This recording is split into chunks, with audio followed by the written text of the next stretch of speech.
เอาเพลงของเขาพี่เอกชัยนะครับผมกับเก่าที่บ้านเกิดครับ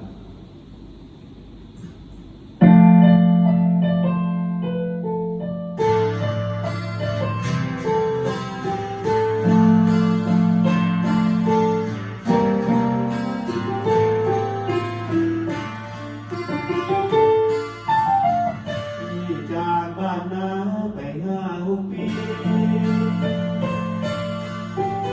ไม่เลือนคนนี้ด้วยความคิดถึงพี่น้องก็เคยทุกวันเคยได้ร่วมกันในโบสถ์ในบุญเคยนั่ง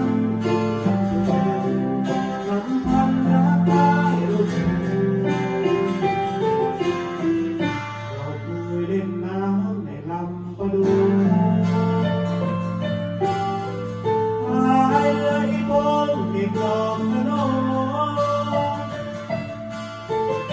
ลุยน้ำลุยโคลนหา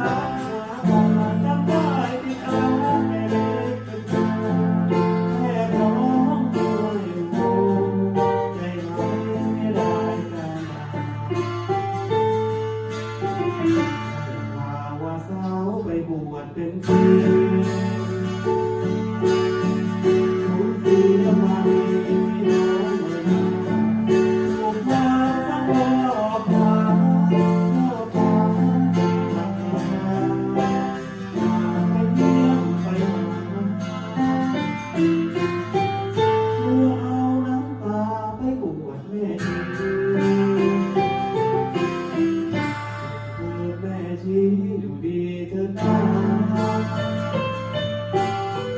ขอให้โมทนาหมู่มารยามีเจอแสงกระจ่างที่ดับเห็นทางเจอแสงสว่างที่เป็นกระเทียมมาแล้วแม่ชีชาตินี้ขอบูชา